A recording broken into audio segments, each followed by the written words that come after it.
Welcome to Thoughts Off the Stem. I'm Justin Barone, and today we are smoking some pineapple pea, baby. That's right. That's what's in the bong. That is out of the Cognoscente package. Let's see what the percentages are. So, that's pineapple pea. It is 23.8% THC. And what are the terpenes on this bad boy? Terp profile is 2.07%, caryophyllene, farnesene, limonene. So it should be a nice hybrid. I've smoked it already with a buddy. And quite honestly, it was a little more uplifting, a hybrid on the sativa side. I'm sure other people will say that it's more of an indica, because I watched some eyes get low, baby. Chair squeak. Yeah, so that's what we smoked in the bong today. Watched some people's eyes get low. It was awesome. They got a little taken aback by it, but it was a good time. It's a really nice high. It's not too overwhelming. It's fun. It's a fun high. It's a good social high. It's also good for zoning out. I mean, I don't know. I don't understand how weed can be both things, but a lot of the times it's both things. So that's what we're smoking in the bong, pineapple pea, which I think stands for pineapple piss. I don't know how a pineapple pisses, but that's what it is. Okay, and today, because last time I said that we were going to try out the Fuego vape cart, I've actually brought the Fuego vape cart. So I can let you know what it's like. That's a little more indica for me. Yeah, I've been smoking it off and on at night because I tried a couple times. Super flavorful though. And then in the pre-roll today, we're going to smoke this one that I haven't tried from General Admission. It's an indica, so hopefully it doesn't like put me out. It's called Mango High Chew. It's a distillate infused pre-roll. It's 1 gram. It's an indica. It looks like that. So hopefully that's really good, although from General Admission, I have never been disappointed, I will be honest with you. Not once. Not one time. The only one that I found that I didn't like as much as the others, like it's the bottom of the list for me, would be the Berry G33. It just, I don't know, just didn't hit strong. Like the peach rings from them, amazing. Honeydew Boba, incredible. What else? Tiger Blood, dude, if you haven't tried Tiger Blood, try some Tiger Blood. It is awesome, okay? But yeah, they've been on point with everything else, so I haven't tried this one, so I figured I'd try it. I was hoping it was a sativa. It is not. It is an indica, so we'll smoke that a little bit later. Yeah, so I hope you had a good week. Thank you for joining me, Justin Barone, on your Friday to start your weekend off right, baby. That's right. Yeah, man, I hope everybody has a good week. I know that everybody goes through their ups and downs and stuff, but I really hope that you have a good week, or at least overall you have a good week. You know what I'm saying? Like at the very bare minimum, the majority of your week is better than the rest. You get a 60-40 split at the bare minimum. 60% good times, 40% tough times. But the tough times obviously help you work through shit. Makes you better at stuff, helps you become a better person, especially when you face that adversity head on. So today I figured the topic of discussion and some of the stories that I would tell you would be based on some of the customers who really should start to understand that the customer is not always right, baby. As you can see, I'm getting, I don't know if my cheeks are getting rosy, but they feel like they're getting rosy. And I'm getting like a perma-smile going.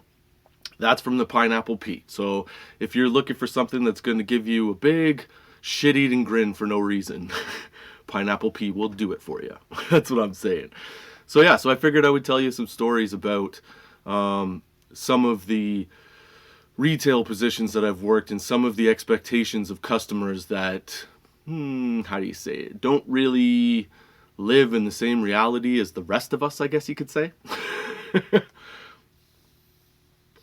I think the old adage of the customer is always right has started to die off a little bit. I think that people have started to understand that the customer is not always right. And so I figured I'd take you through a couple of the stories or the customers that I've had to deal with and tell you some of the fun stories that were involved in dealing with these customers. So I used to work at Home Depot. Okay. And of course, you get like, I mean, in any kind of retail, you get everybody, all walks of life, you know? And so this one day, I remember Home Depot is really good at being understaffed. And having staff that actually cares about what they're doing, that's tough too. You got to find like the right person. So at the time, I was working at Home Depot. I was the flooring specialist. My job was to sort of tell people what floor and what floor for where, what would be the best surface, how to install it, kind of. You didn't really have to show the full installation or explain the full installation, but basics, right? So this one day, and like I said, the store was always understaffed. So this one day, it's like 6 o'clock at night. I think it was like a Thursday, and I'm in the flooring aisle, and I'm the only one working. The other person I think was on their lunch, or they had gone home for the day. Whatever. The point is that I was the only one working, and I'm in the flooring aisle. And what I would do is I would just hold court. I would just have everybody get in the flooring aisle and start asking me questions.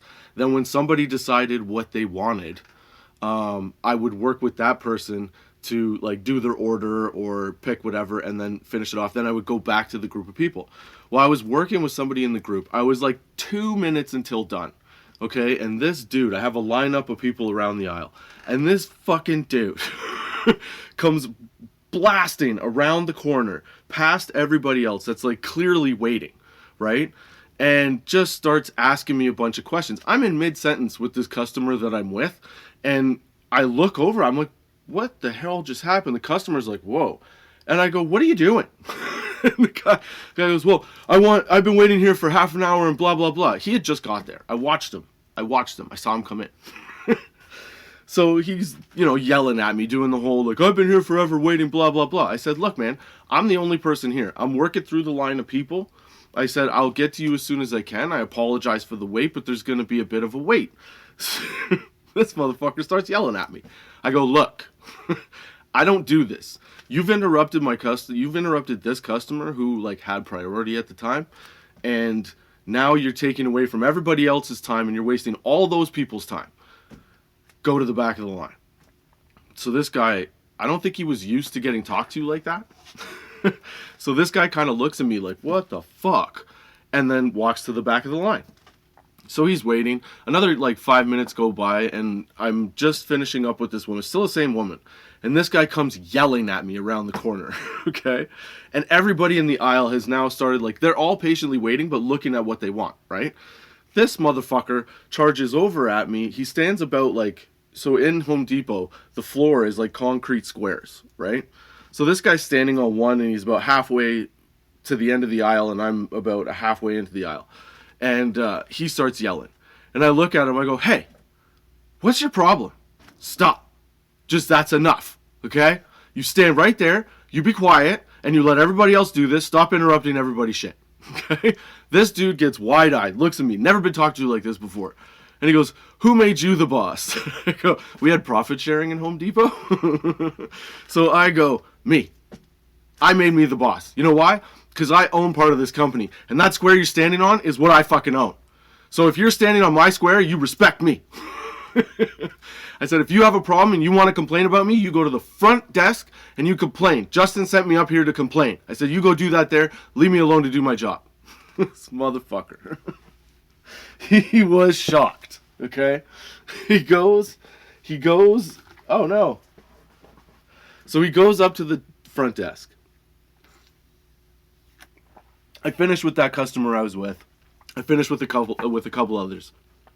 And then I see him walking by with my supervisor. And the guy's like evil staring at me, right? Because I told him off. Rightfully so. And so he's just like staring daggers at me. And I'm like, whatever, dude. Fuck you, you know? And so my supervisor finally catches up to me after this whole thing had gone down. And he goes, hey, man, why don't you go out and have a smoke and calm down? He goes, I'll talk to you after. So then I go have a smoke. I come back inside. And he sits me down. He goes, that guy had been fasting for like 6 days, so he apologized for throwing a fit. I was like, you can't talk to me like that.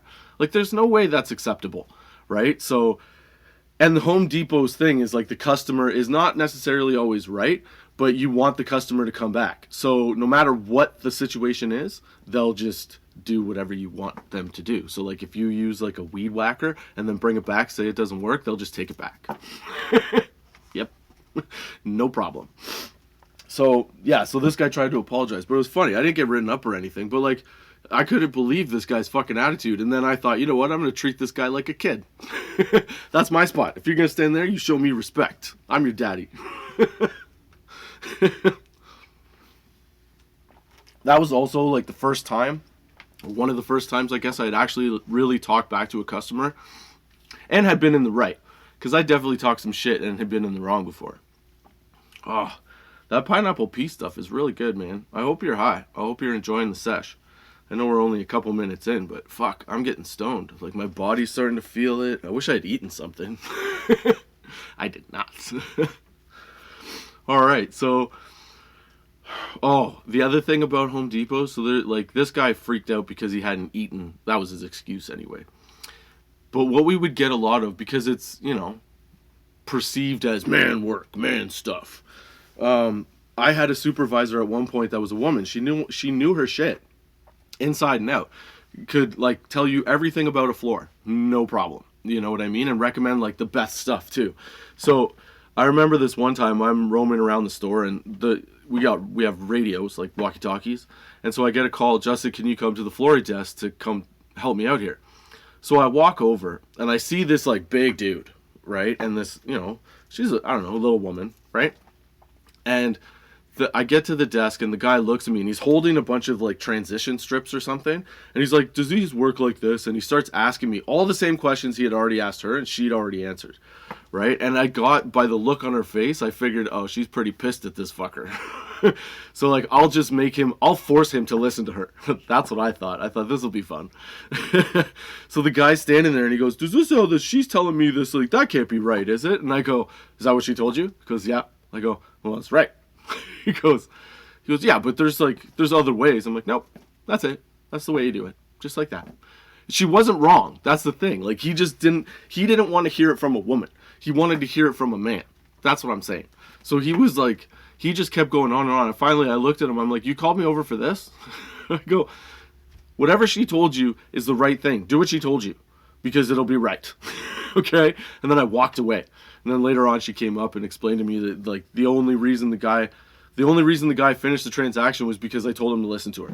Like, men are like, I know I'm a man and like there's a lot of good qualities to men, but some men are stupid. And they think stupidly. Okay? And if you think stupidly, I don't know.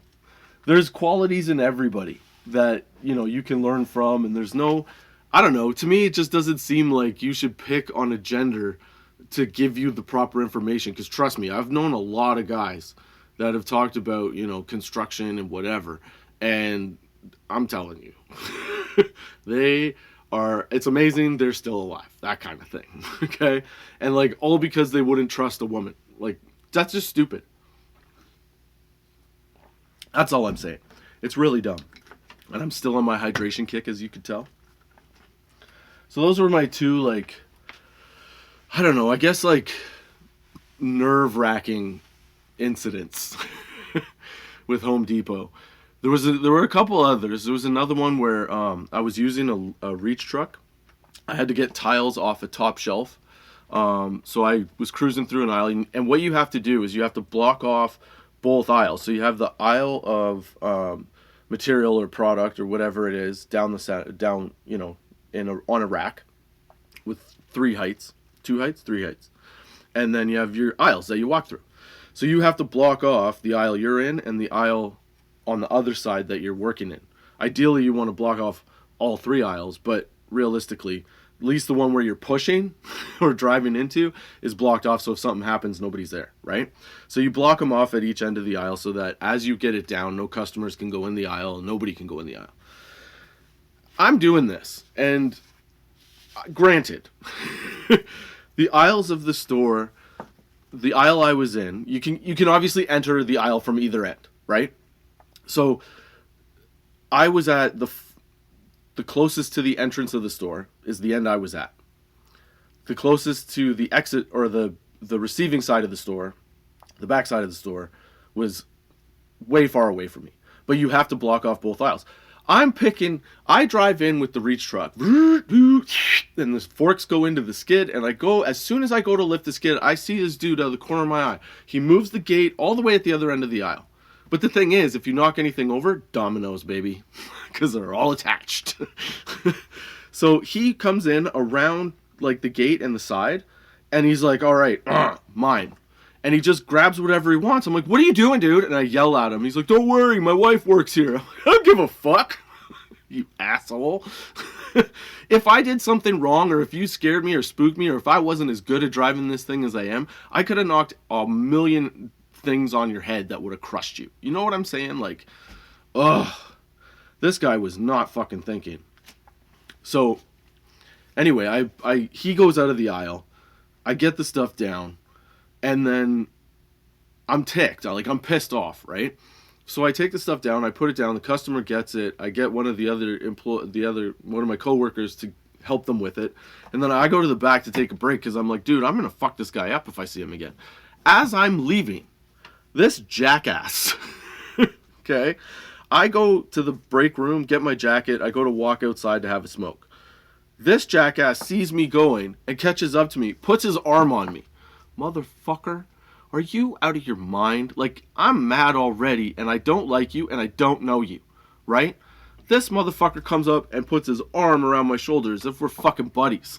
So we're walking through, I guess it's like the lumber entrance where it's the biggest one, like the widest entrance.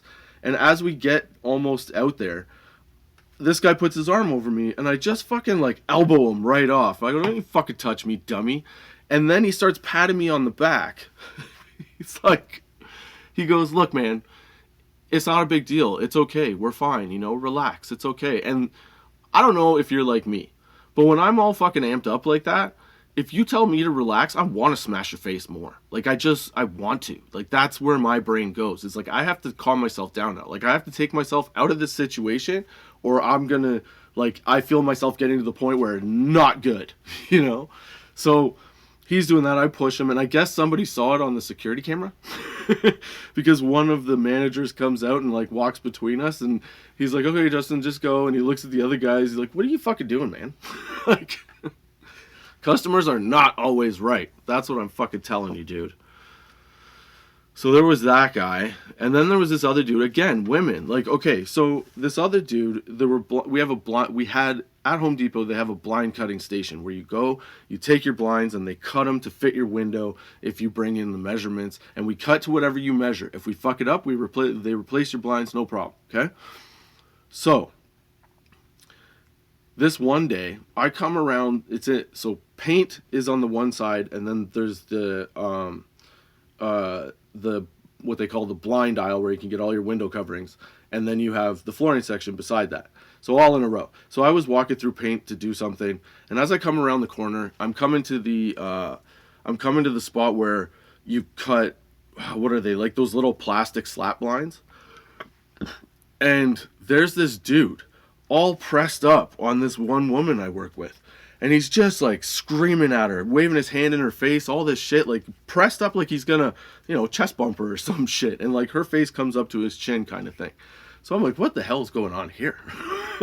So I walk down to the end of the aisle, and I'm like, hey man, what's going on? As soon as I stepped beside him and said that, this motherfucker takes a step back. He's like, whoa, whoa, whoa. I'm like, whoa, nothing. What are you doing? He goes, she fucked up my blinds, all this stuff. And so she shows me the blinds. She tells me what happened, and it was his fault. So I tell her to leave. I explain it to him that it's his fault. This guy finally realizes it's my fault, but now he's embarrassed big time. So he wants to save face, but at the time, as he's sort of figuring this out, his wife comes over and she, goes, hey, sorry about him. He's all blah blah blah. I said, look, you gotta go remeasure and then cut your blinds because he was wrong here. You have to buy new ones. So she apologized. This dude was gonna fight me. At one point, I had to basically tell him, look, I'm gonna take my apron off because you have to wear a fucking apron at Home Depot. I'm gonna take my apron off, and then you and I can, go see what it's like being man and woman outside. Me man, you woman. You know what I'm saying? So Not that I'm condoning fighting, but I'm just saying, customers are nuts, dude. They do dumb shit all the time.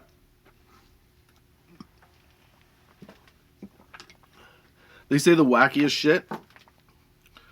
It's amazing how confident people are when they think that they're in the right, even when they're in the wrong. Even once they recognize that they're in the wrong, they still try to keep, like...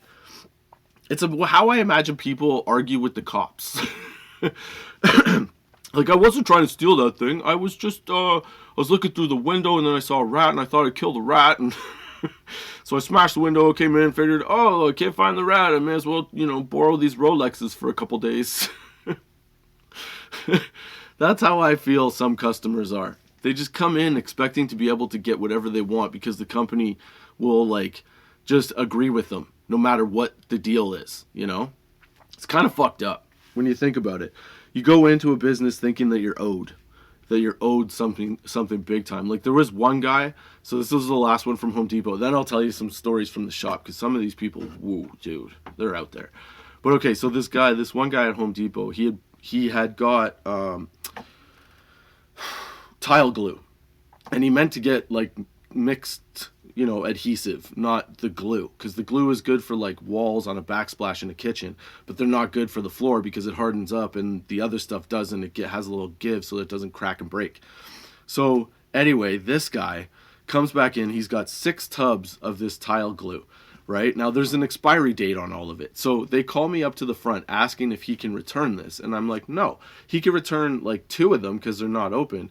The other, 4, he's taken, like, trowel scoops out of. And then she said, well, the girl that had, the guy had asked to return to, she goes, well, he said it froze. So I call the company and I'm like, hey, what's the deal with the thaw freeze on this? Like, how many times can that happen? They're like, 5 times. 5 times, you can freeze that motherfucker, you can thaw that bitch out, and it's still perfectly usable. Okay, so this guy's trying to complain that he had it in his garage or in his car, and it froze. Well, it only froze 1 time. So, dude, you lose.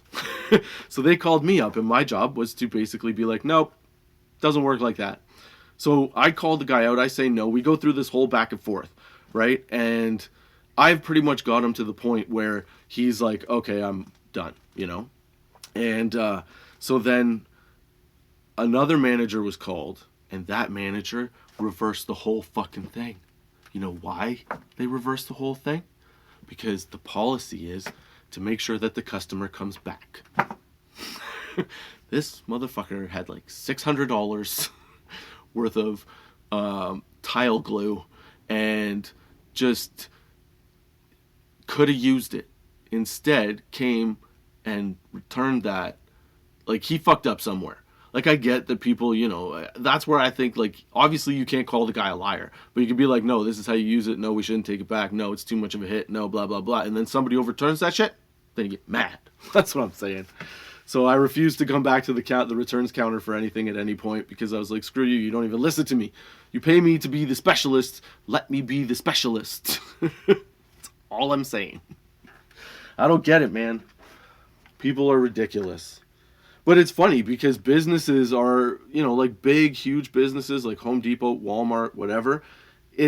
Their need or their desire to be number one or to move that way is solely like, you could get away with so many things on returns, and people don't realize it till you work there, where you're like, what? You just have to say you don't like it? Like, that's not always the case, but I'm saying,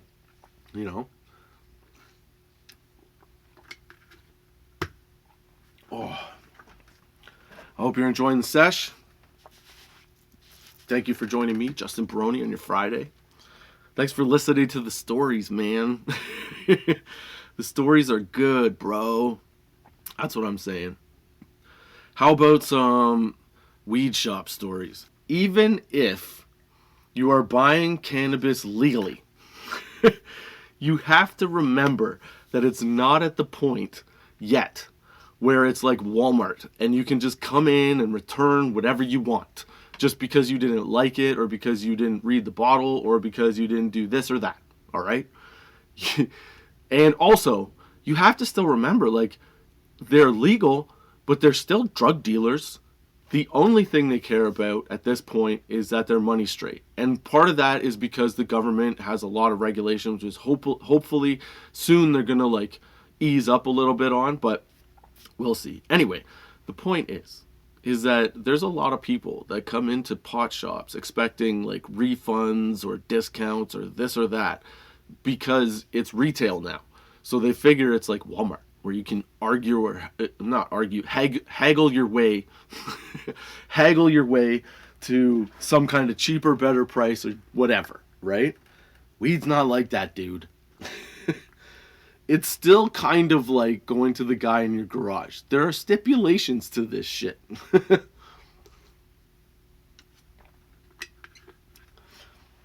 Like, for example, okay? Now, this is how I understand THC percentages. I could be wrong. If I'm wrong, let me know, okay? Leave a comment, tell me, hey, dummy, that's not right. But here's how I understand THC percentages. So the percent of THC, let's say it's 25%, okay? The percent of THC that is in a flower or whatever, that percentage is based on how much THC you could have. So let's say if, it doesn't happen, but if you could have 100% THC, okay? The THC, oh my God, okay, I'm just rambling. I'm trying to get it straight in my head because I've explained this before, but it's not that easy to wrap your head around. So THC percentage is how do you look at it? Okay, I want to do this right. THC percentage is the percentage you get out of a possible 100% in that plant. Because you can have, so if you have 25% THC and let's say you have 50% CBD, right? Then you have, that gives you 75%, okay? Now, plant matter makes up maybe another 25%, but it would probably make up more, right? So your bud, it's not based on how, it's not based on that. It's not like looking at a liquid. It's not like looking at alcohol, okay? THC percentage is you get 25% out of a possible 100%. And then the higher you go, 25, 32, 12%, whatever the deal is. Because you can have a percentage of CBD, CBG, CBN, all these different oils and compilations to the plant, including plant matter, can equal over 100% if you add it all up. So the percentages, I as I understand it, are 25%. If it's a 25% plant, it's 25% of a possible 100% THC, okay, that you could get in that type of plant.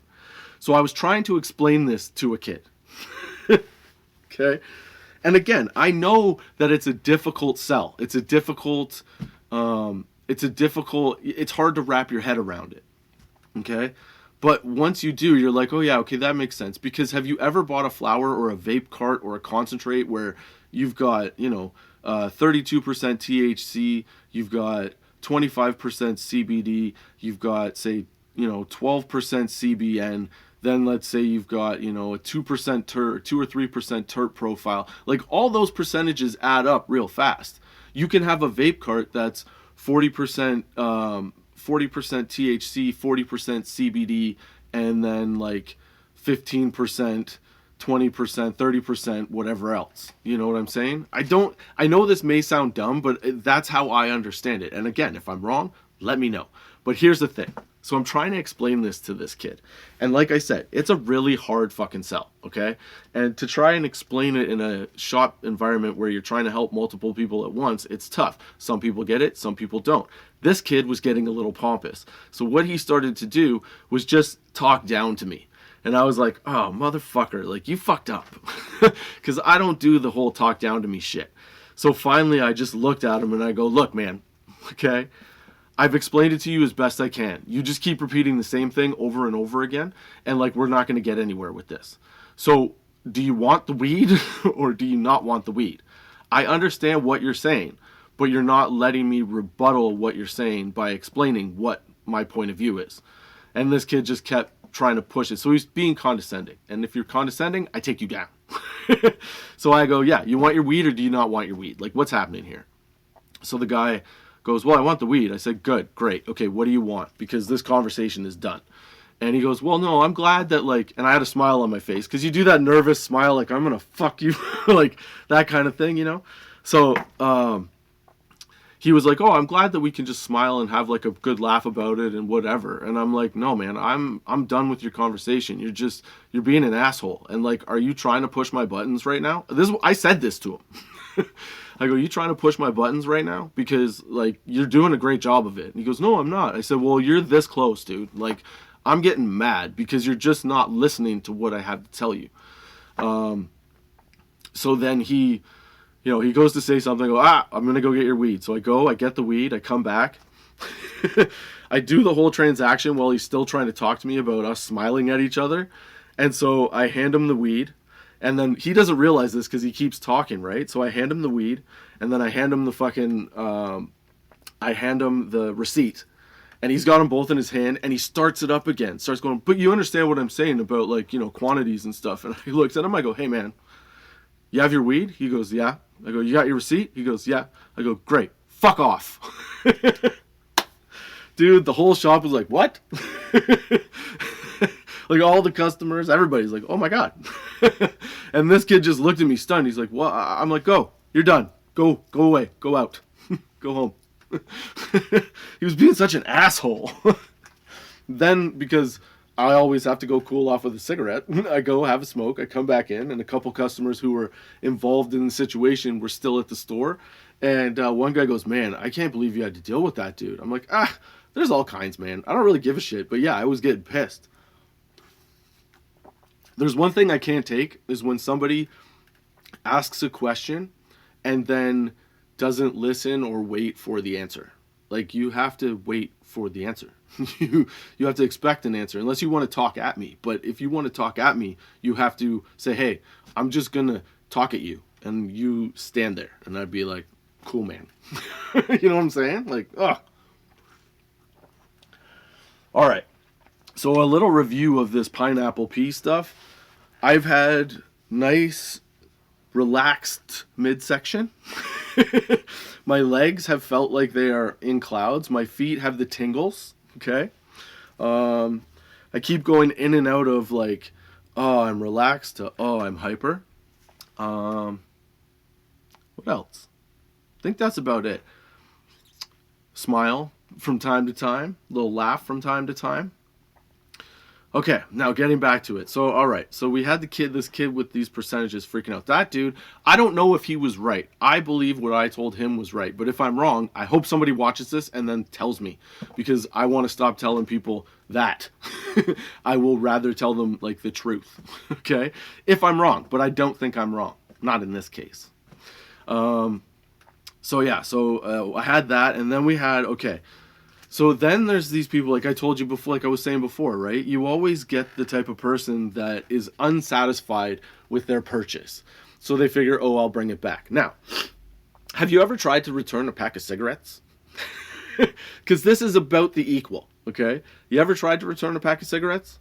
They won't take them back. Once you buy them, that's it, okay? That transaction is done. When you work at a cannabis shop, there are no returns. It says it right on your receipt. No returns. The only time a return is allowed is if a product has been recalled and people are directed to bring it back in. So if a shop ever returns something for you, they're doing it out of like a favor because they're trying to keep the customer's business. And if it's a legitimate reason, then most shops in the vein of customer service will do that, which makes total sense, right? Okay, now, some people think that means no matter what the issue is that they have with it. Some issues are legit. The issues that are legit, mold, broken cartridges, depending on how they broke. Things like that, okay? Concentrates that, for whatever reason, aren't what they say they are, okay? Because you didn't read the canister that said THC percentage, That's not a reason to bring it back. Also, once you have opened it, now, when you open a canister in Canada, there's like normally, so if you have a tin one, there's a tin top that you have to pop off, poop, and then there's like, it's like a can of sardines or like a can of tuna, and you have to peel the tin lid back, okay? Once you break that, once you break the seal on the top actually, but once you break that, no bueno, okay? Unless there's mold in there, there's no reason for a shop to take it back. I had this woman come back in. She comes in. Now, we don't have like scales and stuff to weigh how much it is. Whatever is on the bag is what it is, apparently, okay? So this woman comes back in. She drops off her weed, 3.5 grams, not very much, not very expensive, not a big deal, okay? And she goes, I want to return this.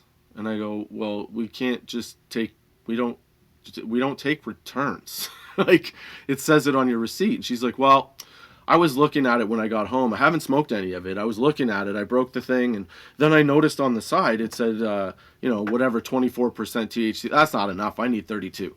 First of all, that's bullshit. Okay? You don't need 32. You need better weed. All right? That's what you need. If you're saying I need to have in the 30s, no, you need to have better weed. That's what you need. Okay? So anyway, she's telling me all this. And I said, well, like, hold on. The whole canister is open. You've busted the tin. You opened the lid. Like, it's all out there. You know, I said, and on top of that, there's nothing wrong with this weed. It looks perfectly good. It's smokable. It's whatever. It's 24%, but I know this strain. It hits a little harder than that. Maybe it just doesn't work that well for you, so maybe next time don't buy it, right? Well, that was the wrong thing to say. This lady attacked me. She didn't, like, not hitting or punching or anything like that, but she's like, I don't think you understand. I was like, I don't think you understand, lady. We don't have to take anything back. That is part of this. Part of the reason that we take things back is to maintain that excellence of customer service. But in this case, just because you opened it, you could have known that you didn't want that THC by reading the side. You did not have to open the whole thing. What that tells me is that you opened the thing and then decided, hey, guess what? I don't like this one.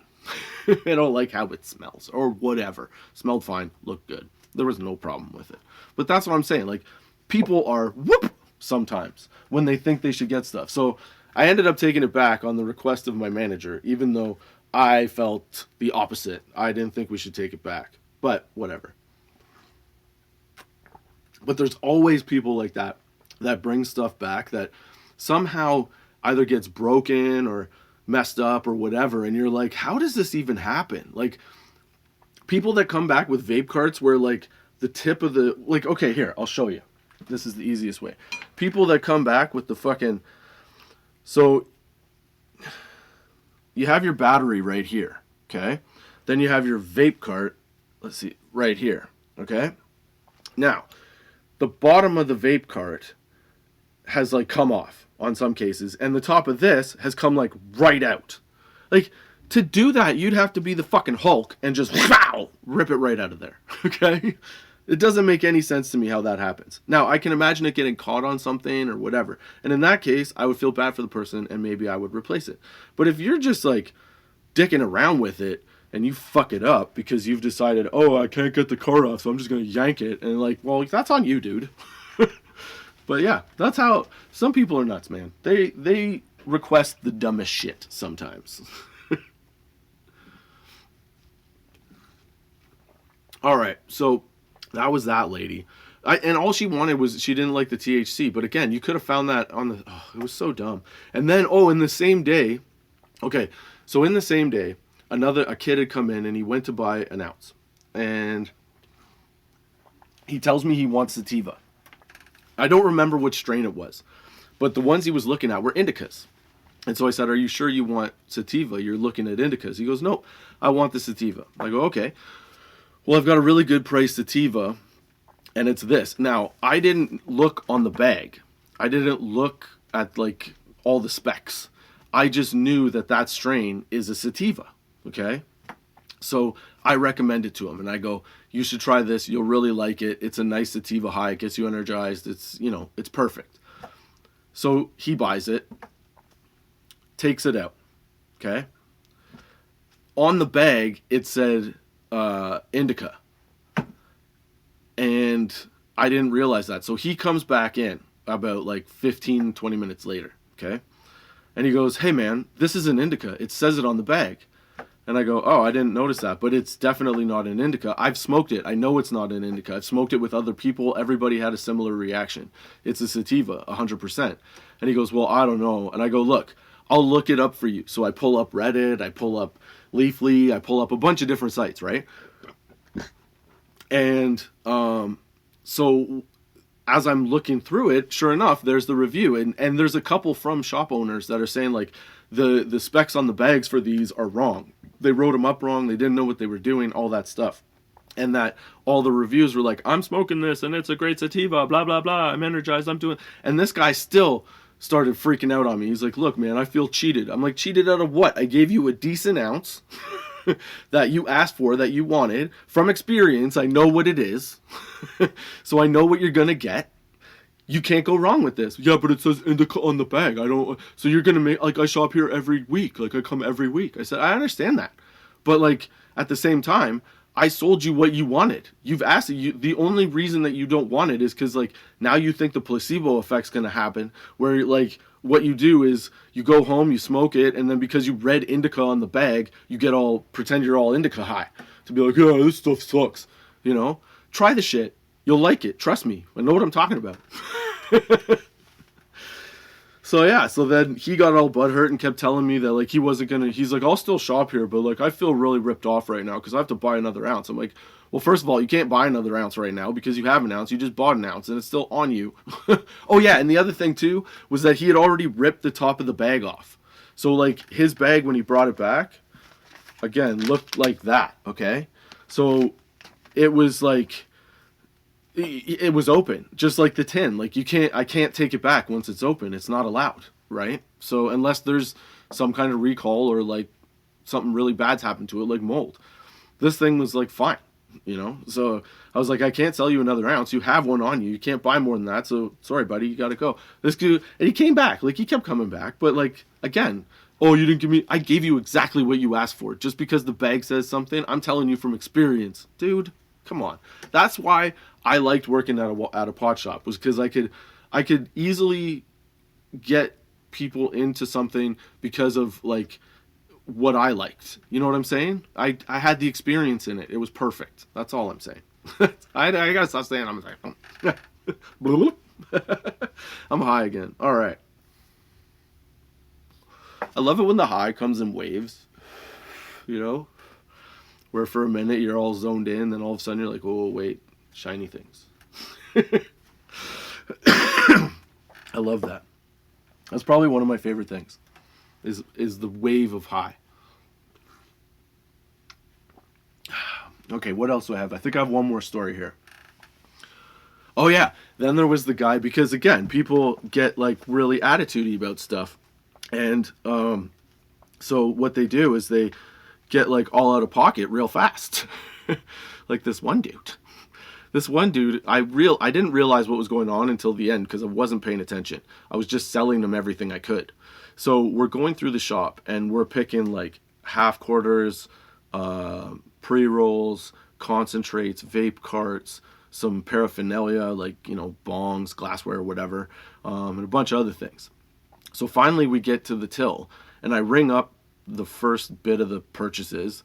And I'm like, oh man, I'm sorry, that's your limit. You'll have to go home, come back, and buy the rest of this. And the guy goes, I'm not fucking going anywhere. I'm like, well, you can't have this then. Sorry, man. I was like, you could buy this and come back, like, go home, come back, you know? And so he's like, no, man, that's not happening. Like, I'm not going anywhere without this stuff. And I go, well, it seems like you are, because I can't sell you any more than this. You can either buy this or you can go, because I'm not doing this. And he just turns, he looks at me, he goes, you know what? Fuck you, man. I was like, what? We're in a place of business, sir. I go, fuck me? No.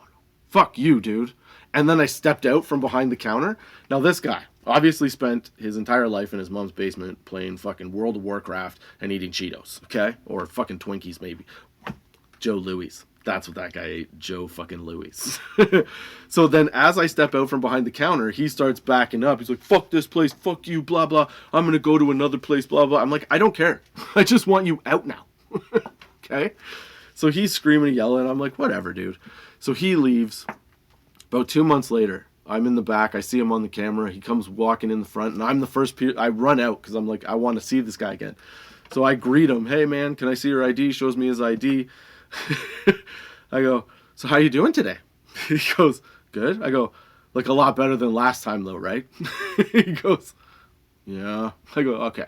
So we're not gonna have like a blow up again, right? Like a who's coming with me kind of thing, right? He goes, no, we're good. I go, okay. And then at that point he only bought Smoke Buddies, but it was just kind of funny. I like confronting the customers that are assholes because they come back. They have to.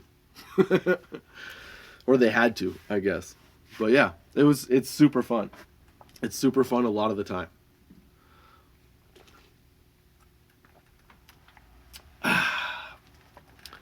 Well, you know what that means. It's time for a little bit of general admission mango high chew for the pre-roll. Booyakasha, my friend. Boom. Look, oh, Keith covered too. I don't know if I'll finish this whole thing. Holy shit. But look at that bad boy. I'll see if I can get a good picture. Yeah. See what happens. I hope you're enjoying the sesh. I hope you enjoyed the stories. I hope you're smoking along. Having a grand old time. That's right. Ooh, these ones take a bit to light sometimes because of the... So this one is a distillate infused, which means that there's distillate in with the weed. And then there is, they roll it in keef. So there's keef all on the outside of it. It should be awesome.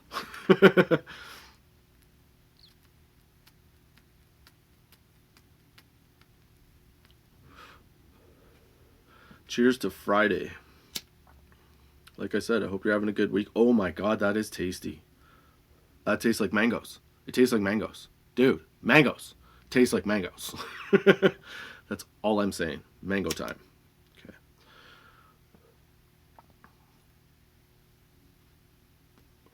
That's good stuff.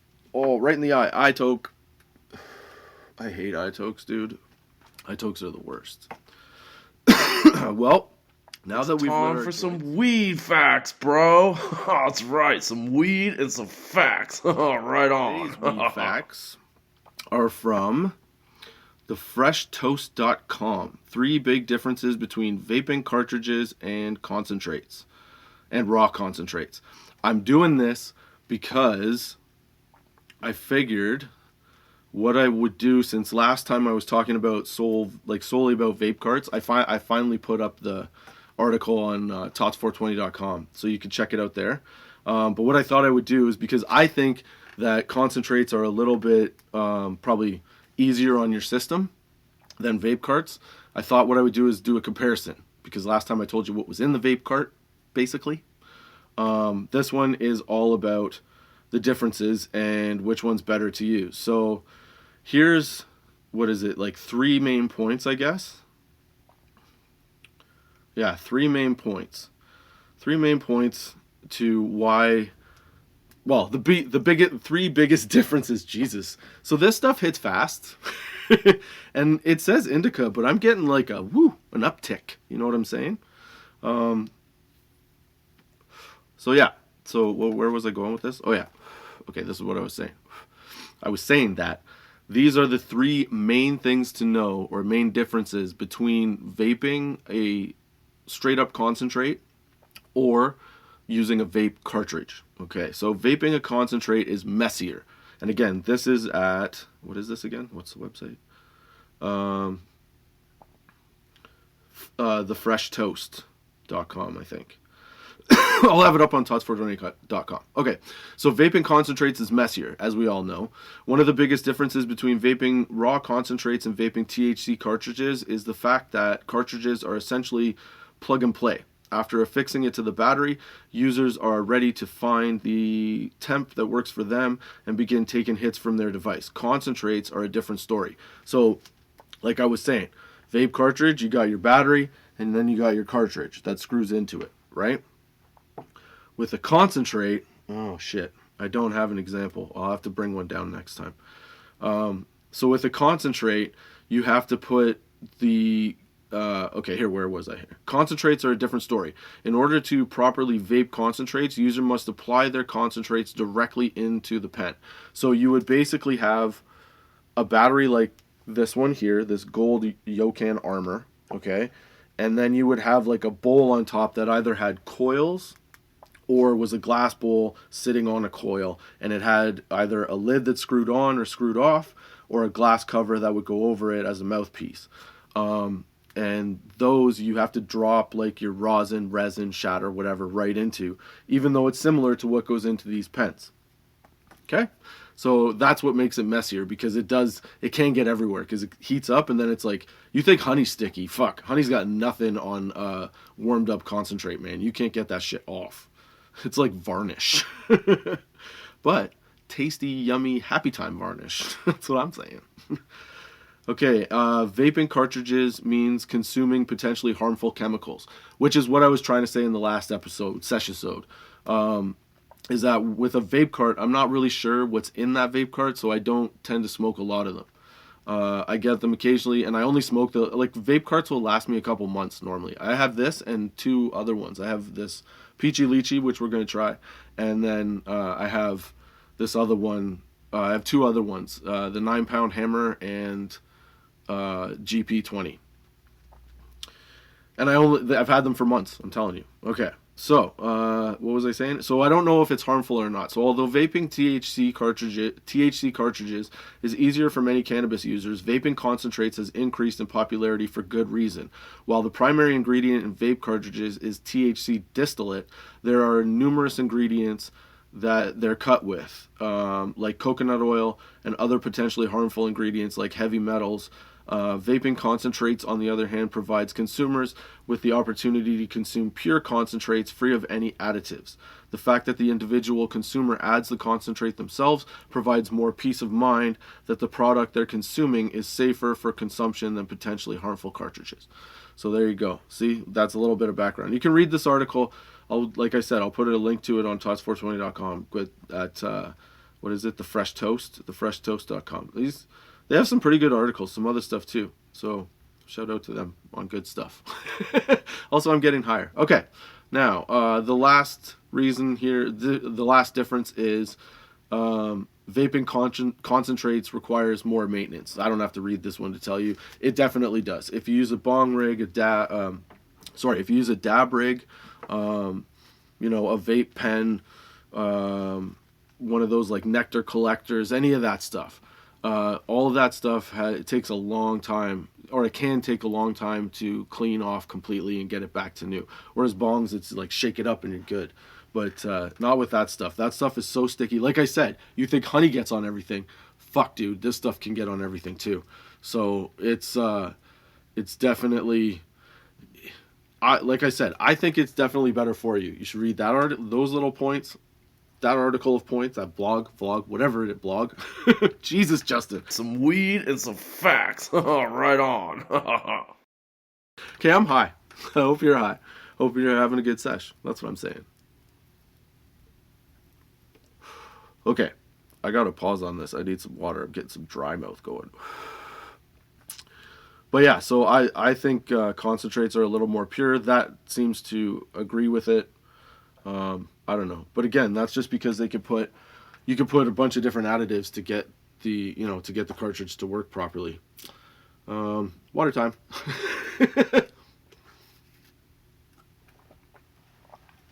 Dude, I'm so stoned right now. It's awesome. I feel great. I hope you feel great.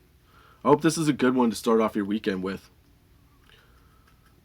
This is session 98, and 2 more sessions. Guess what I've got? I've got 100 coming up. So for the 100th episode, I decided, with the help and input of Bo, that I would have 100 minutes of smoking. So now that doesn't mean that I'm going to take like a hit every minute, because I don't know if I could keep a podcast going like that.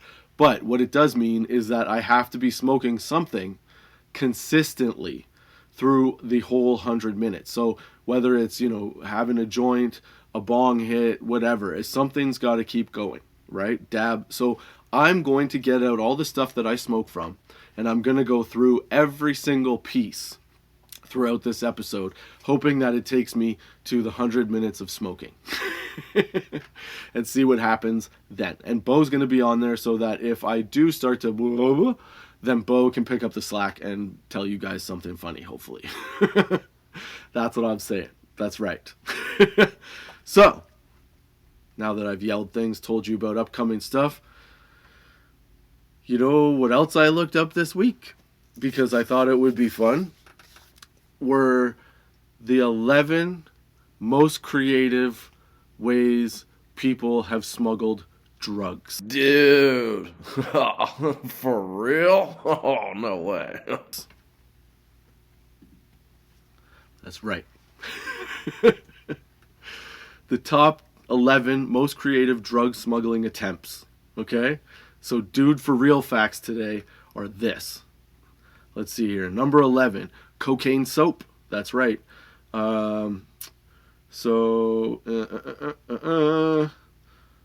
This retired dental surgeon from Sydney was discovered while trying to smuggle almost 5 kilograms of cocaine from India to Australia disguised as soap. That's right.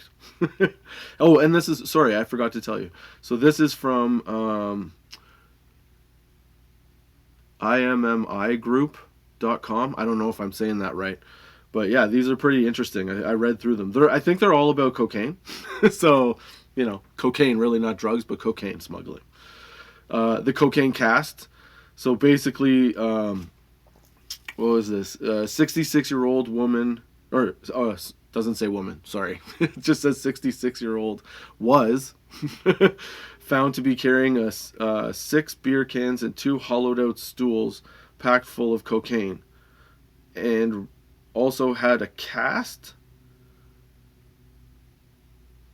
Where is it? And to test those suspicions, apparently border security has a spray that glows bright blue when it touches anything that's been in contact with cocaine. This turned out to be the first time that the officials found a cast made entirely out of cocaine. So the whole cast on this person's foot was cocaine, along with all this other shit they found. Dude, that's ballsy. I wouldn't smuggle shit. I don't even know why you would do that. I gotta be honest. I think like if you were like, look, I'm gonna kidnap you, and you have to smuggle this shit, I'd be like, just shoot me, just because like I'm not gonna do it. Not a fucking chance. Whatever happens to me is gonna be way worse than you just shooting me in the face right now. Don't do that, please, though. But don't shoot me in the face, nobody. Cocaine suitcases. So let's see. It was one of those crafty chemical manipulations of the drug, cocaine mixed with resin and glass fiber. They had the smuggling attempt been successful, an additional chemical process could have separated cocaine from the suitcase's other ingredients, leaving it ready for use. Jesus! Dude! For real? Oh, no way. So what? A 26-year-old from Argentina, a woman, was flying from Chile to Spain. She was found with 2 suitcases made of cocaine. Like, they were actually made of cocaine. That's fucking crazy. That's ingenious. So you, like, soak it in a solvent and then the coke just comes out. That's fucking crazy. Cocaine shoes. A gang of cocaine traffickers was busted in northern Spain. An investigation lasting 2 years uncovered an immensely successful operation. The smugglers created a cocaine paste, then skillfully stressed and modeled it into imitations of Blahnik's shoes. Blahnik's? I don't know. They were then given to airline passengers to be worn on flights to different locations. That's fucking smart. See, like, that's crazy. I didn't even know that was an option. That's insane. I would also be a very bad smuggler. Here's more bags and shoes made of cocaine. Let's see. Security personnel at Madrid's Barajas airport busted another person for trying to smuggle 12 kilograms of cocaine. This time the drugs came in the shape of 19 flip-flops and 62 handbags. Jesus. Cocaine soaked clothes. Another drug trafficking attempt took place at Madrid's famous Barajas, I think that's how you say it, airport. I'm sorry if I butchered it. 3 passengers arriving from Peru looked awfully nervous and drew the attention of Spanish police. Upon closer examination, their luggage was found to contain 55 kilograms of cocaine soaked into their clothes. Whoa. Dude. For real? Oh, no way. Apparently, cocaine hydrochloric poured onto fabric can... What? Apparently, cocaine hydrochloride poured onto fabric can account for around 14% of its total weight and keep about 89% of its purity. Holy crap. Man, I did not know you could do that. Cocaine Jesus? What? Blasphemy. Some say you couldn't put a price on Jesus, but this particular one would be worth about $30,000 on the streets. Stephen Roberts, the DEA spokesman in Washington, saved the worst of this legal vocabulary for the case. He said it was sacrilegious, of course. So that's not cool, man. A cocaine dinner set? Dude, it's teapots and plates. Are you fucking kidding me?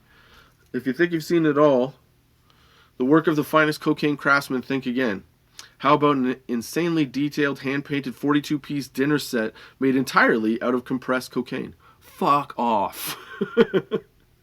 That's insane. Cocaine pallets, like skids that you put stuff on, they put cocaine in that too, man. Spanish police have seized dozens of suspiciously bent pallets that look like dark wood, and the same shipment contained mountains of charcoal. Upon closer examination, both the pallets and the charcoal turned out to be made of 1.4 tons of compressed cocaine. Cocaine! Holy cow, man. And this number 2, cocaine plastic. What? Okay. The new high-tech trend for smugglers is mixing cocaine with molten plastic and turning it into a variety of mundane, inconspicuous hard plastic products such as CD and DVD cases, car dashboards, dog carrying cases, plastic buckets, and furniture upholstery. Holy crap! It's a very clever method because in that medium the drug is imperceptible even to sniffer dogs and can contain up to 30% of pure cocaine. Holy crap. It requires... You should read that whole thing. It's nuts. Okay, so number 1 is drugs and rugs. Dude. Smugglers literally managed to create little malleable tunnel containers for heroin that look like rope, then wove them into the fabric of gorgeous, completely inconspicuous carpets of commercial quality. For real? Oh, no way. 46 of these handmade knotted carpets were in this particular shipment, and they found around 50 kilograms of heroin hidden in them so far. Jesus! People are nuts, dude. I mean, wow. That is fucking amazing to me, that you would spend that much time fucking... Just get a job. I get it. It pays better. All right. Let's try this Fuego vape cart. It is Peachy Lychee, 86.9% THC. Hopefully you could see that. I don't know. Let me tell you what it tastes like. Even though I already know, I'm going to take a nice puff.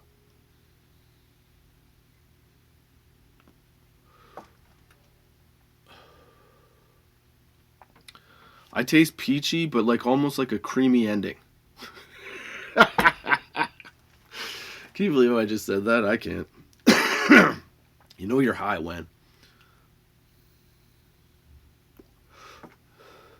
Now, I've been recently told that apparently lychee is like a candy that you can get if you go to like the Mandarin or something like that. So, I don't know, next time I'm at the Mandarin, guess what I'm trying? Some lychee.